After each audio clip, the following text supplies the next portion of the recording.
You're about to enter the Atomic Voodoo Lounge, New Stanton's one and only surreal dive bar, bringing you beauty and magic and terahertz tragic.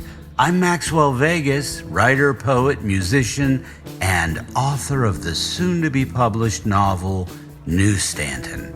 Descend with me into the static buzz of late-night radio, where words and music swirl through neon dreams and drift like cigarette smoke out over dried-up prehistoric seas.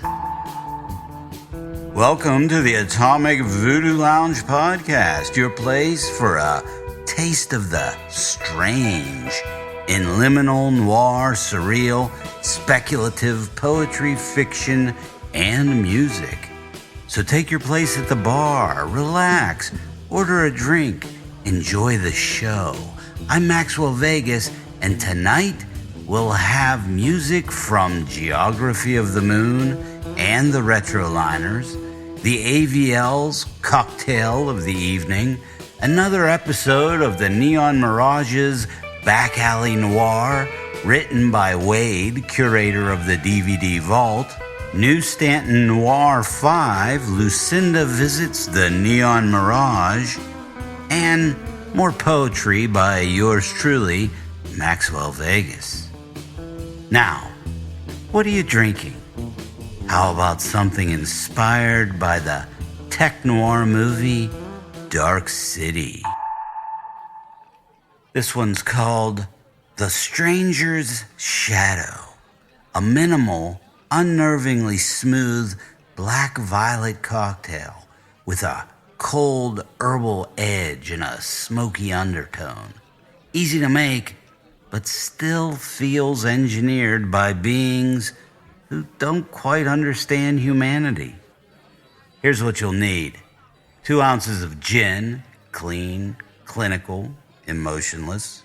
1/2 ounce mezcal, the smoke of collapsing architecture. 1/2 ounce blackberry jam, yes, pantry simple, adds dark fruit plus color. 1/2 ounce lemon juice, 1 to 2 dashes of aromatic bitters. Optionally, you can use a tiny pinch of salt, giving it that uncanny lab-grown feel. And for garnish, single blackberry or nothing at all if you want that stark, void-like look. Here's how you make it. Add gin, mezcal, blackberry jam, lemon juice, bitters, and that optional salt to a shaker with ice. Shake hard, very hard. That jam needs to dissolve fully. Strain into a coupe glass or a rocks glass and garnish with a lone blackberry. Or leave it bare, like a memory wiped clean. And enjoy while listening to some Geography of the Moon. This is Sometimes off of Aberdeen Hiroshima, their 2025 LP.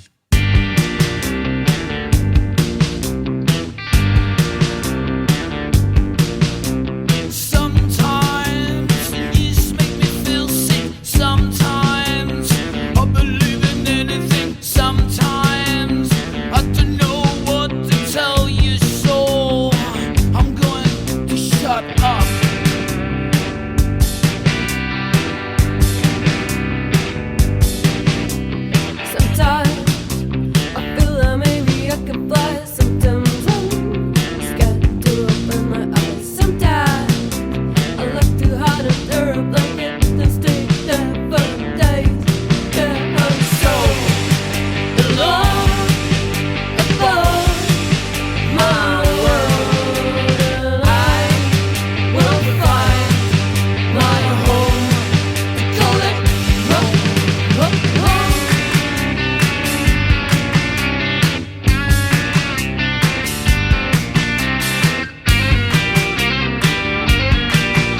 Geography of the Moon. Gotta love her voice. That was sometimes off of Aberdeen, Hiroshima. Check out Geography of the Moon and other wonderful bands under the Green Cookie Records label on Bandcamp. Oh, frabjous day. Someone answered the Maxwell Vegas Challenge and sent in their best 6-word stories. These 3 stories come from R. Rule. His ghosts in the puzzle pieces. An empty pool. A drowning island. My childhood woods. Team in dreams. A big Atomic Voodoo Lounge thank you to R. Rule for the 6-word stories. R. Rule has an MFA in writing popular fiction from Seton Hill University and is a member of the Pittsburgh chapter of the Horror Writers Association. Rule lives with a neurological condition, and their work is centered on disability representation and advocacy. Visit R. Rule's website at rulwixelt.wixsite.com/r-a-ruhl.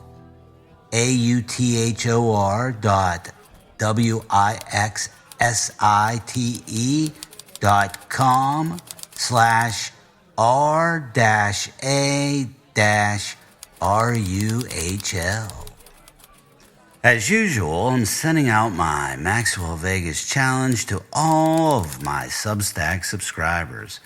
If you've got a 6-word story inside of you that tends toward the noir, surreal, speculative, or horror spectrum, stop by the subscriber chat and drop me a line. First, there was darkness. Then came the strangers. They were a race as old as time itself. They had mastered the ultimate technology, the ability to alter physical reality by will alone. They called this ability tuning. But they were dying. Their civilization was in decline. And so they abandoned their world, seeking a cure for their own mortality. Their endless journey brought them to a small blue world in the farthest corner of the galaxy. Our world. New Stanton's Neon Mirage Theater presents Back Alley Noir, written by Wade, curator of the DVD Vault on Substack. Here to guide those strangers around the world of noir and neo-noir film. And tonight, we take a trip to Dark City, a tech-noir nightmare.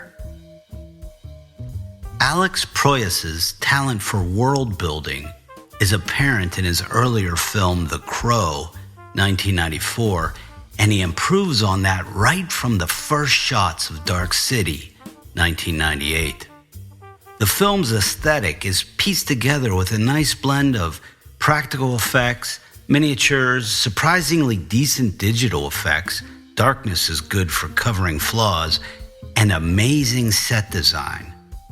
Though the shadowy strangers blend numerous architectural styles in their city, the Art Deco inspiration stands out prominently, feeling like Metropolis, 1927, and Batman Returns, 1992, rolled into one big Randian nightmare. Complementing this is the use of green and gold hues in the city, mixed with the cold blues of the underground machinery, all of which are enveloped in the deep contrast of endless night.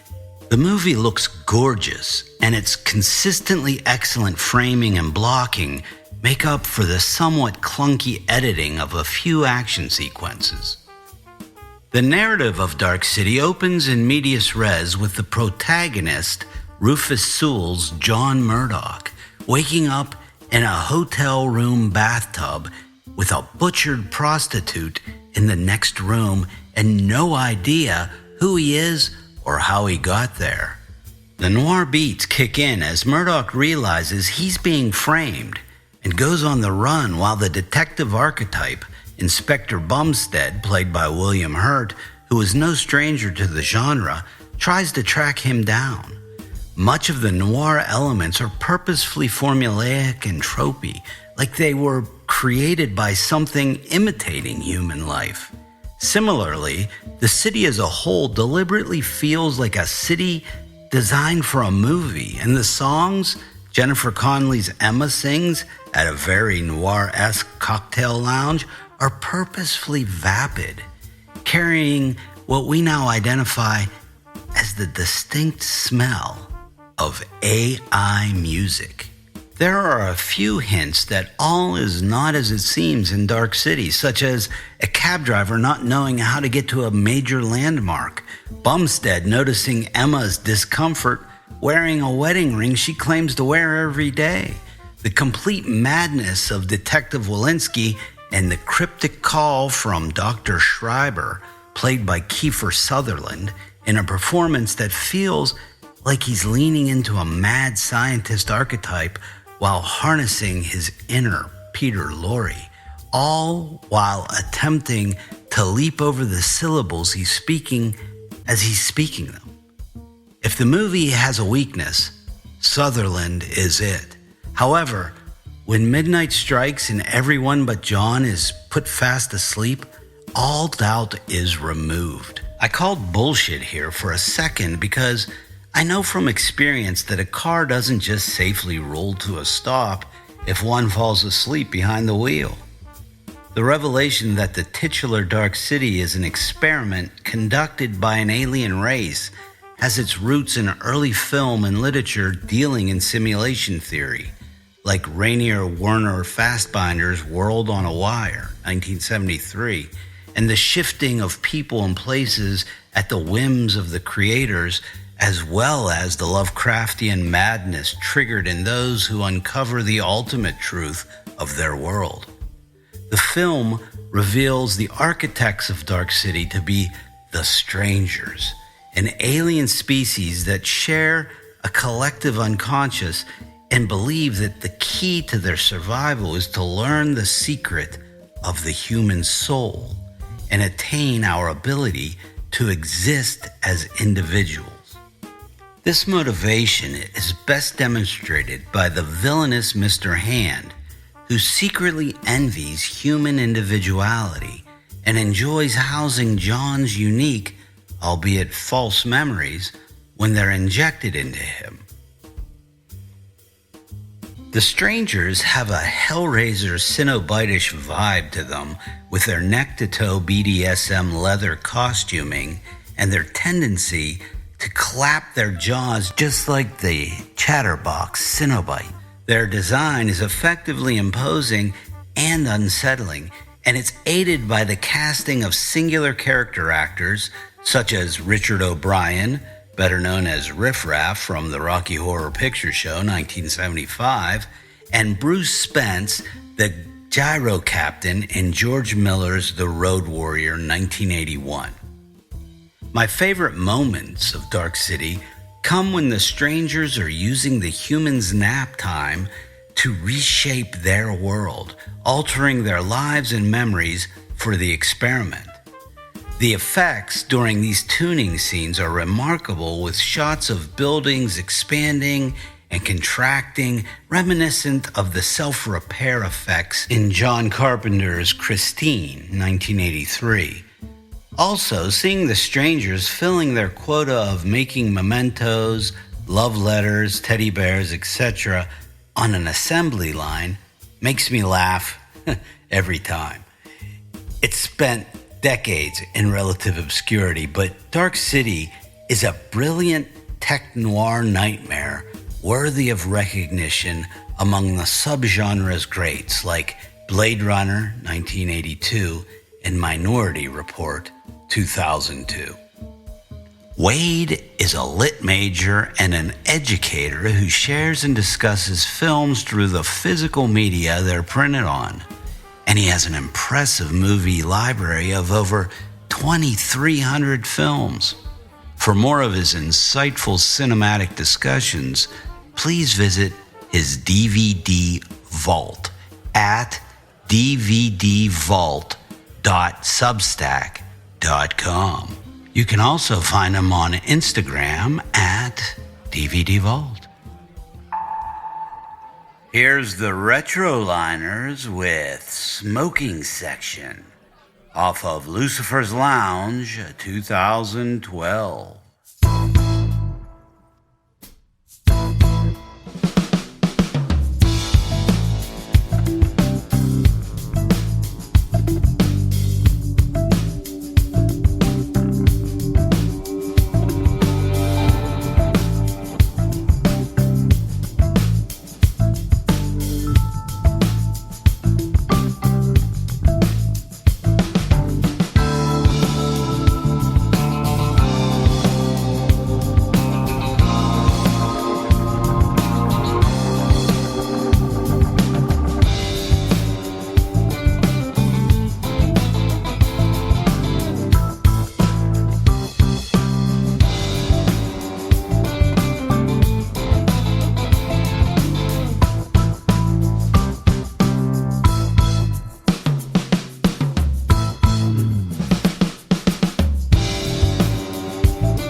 If I'm not mistaken, that is exactly what the smoking section used to sound like back in the day. Fantastic. The Retroliners smoking section off of Lucifer's Lounge 2012. Check them out on Spotify or Apple Music. New Stanton Noir 5, The Neon Mirage. This is the next installment of 6-word stories that focus on New Stanton's settings and characters. New Stanton Noir 5 tells the story of Lucinda, a young woman who suddenly appears in New Stanton and takes refuge in the Neon Mirage Theater while The Swimmer, starring Burt Lancaster as Ned Merrill, plays. Based on a John Cheever short story of the same name, The Swimmer is a surreal, unsettling drama about a man who decides to swim home by hopping along a chain of suburban swimming pools he dubs the Lucinda River after his wife, only to discover with each stop that his life is not what he believed it to be. While our young Lucinda sits in the theater, she finds herself connecting with a total stranger. New Stanton sky, all cathode ray static. Neon mirage shimmers down back alley. Bereft, adrift, she seeks velvet night. Movie palace marquee, blinking side street oasis. She sits subsumed in artificial gloom. Burt Lancaster, middle-aged, flickering, shirtless. Cigarette burns wink, lonely celluloid eyes. Ned swims, boozing, reel after reel. An auburn shadow settles beside her. The Lucinda River winds and bends. In darkness, her hand touches another. Skin on skin, fingertips reading blind.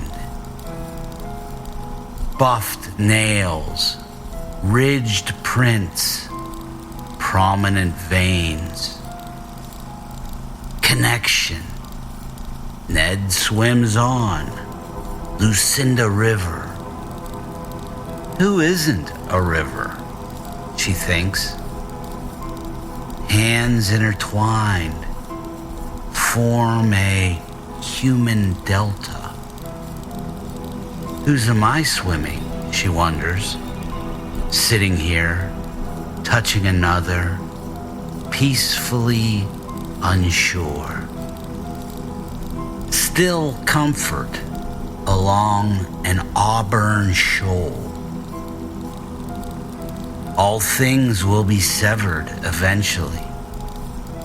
Ned abandoned, desolate as rain falls. End credits scroll to muffled sobs. Names reflected in a stranger's tears.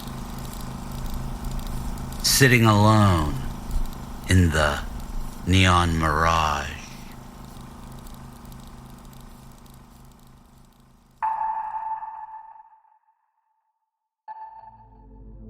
Coming soon from Heavy Sixer Productions, New Stanton, a novel by Maxwell Vegas.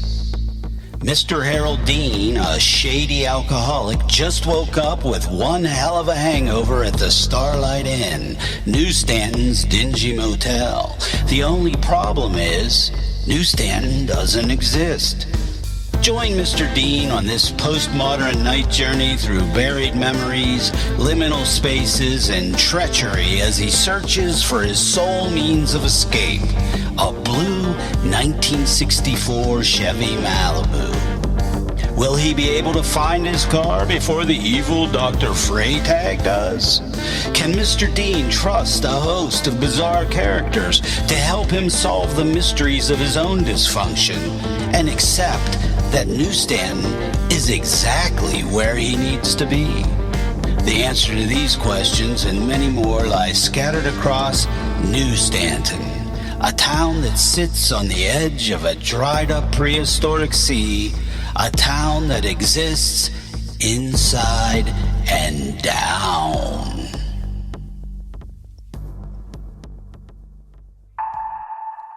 How about a poem for the road? This one comes from my new collection of poetry I'm writing called Lenten Poems for Leaden Minds.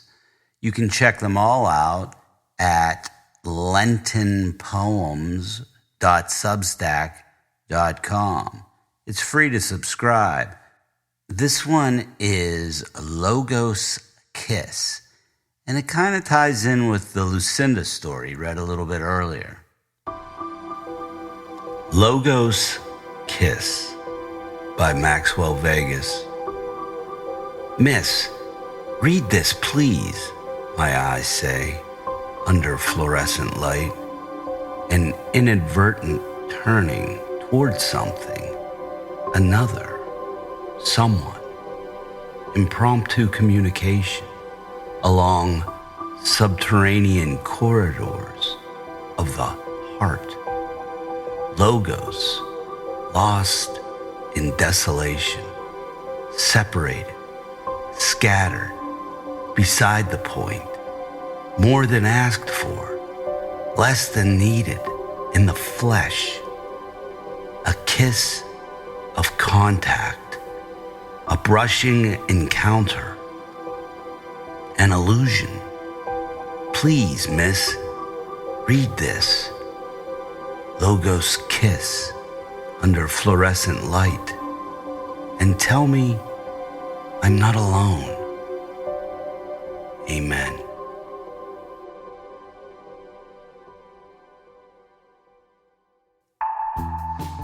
If you're in the mood for something a bit spooky, expertly presented, and well-researched, check out Amy Yannity's The Wandering Soul podcast. Episode 4 explores the Borley Rectory, once known as England's most haunted house. You can find her podcast on Spotify. You can also visit her website at wanderingnyx.com. That's NYX. And did you know that the Atomic Voodoo Lounge podcast has a playlist? Well, we do. It's on Spotify for now. And I try to add all of the available music and podcasts that we use or mention in the show onto the playlist. So check that out. Thanks for listening to the Atomic Voodoo Lounge podcast. I'm Maxwell Vegas, and you might just find me sitting in the Neon Mirage Theater holding hands with one of the strangers from Dark City, tuning New Stanton. If you enjoyed this episode and you'd like to help support the podcast, please subscribe at atomicvoodoolounge.com. Did I mention it's free? Well, of course it is. And spread the good word. And if you are interested in contributing or being a sponsor, drop me a line and we can discuss the particulars. And don't forget, our 6-word noir challenge is open to subscribers via the Atomic Voodoo Lounge chat. So, check out the Atomic Voodoo Lounge on Substack and subscribe. Find out more about Maxwell Vegas and Heavy Sixer Productions at heavysixerproductions.com or maxwellvegas.com. A big thank you to Geography of the Moon and Green Cookie Records, the Retroliners, Mad Gravity Studio, mgstudio.org for their songs Shady, which we used under our Maxwell Vegas Challenge, and Who Done It, which we used under New Stanton Noir 5. Thank you to R. Rule for their 6-word stories, and Wade curator of the DVD Vault, for his Dark City review. Some sound effects and music used under Creative Commons. All words and music composed, read, programmed, and or performed by Maxwell Vegas unless otherwise stated. All text, music, and performances copyright Heavy Sixer Productions, LLC, 2026. All rights reserved. And remember, no AI training, please. Check us out at AtomicVoodooLounge.com.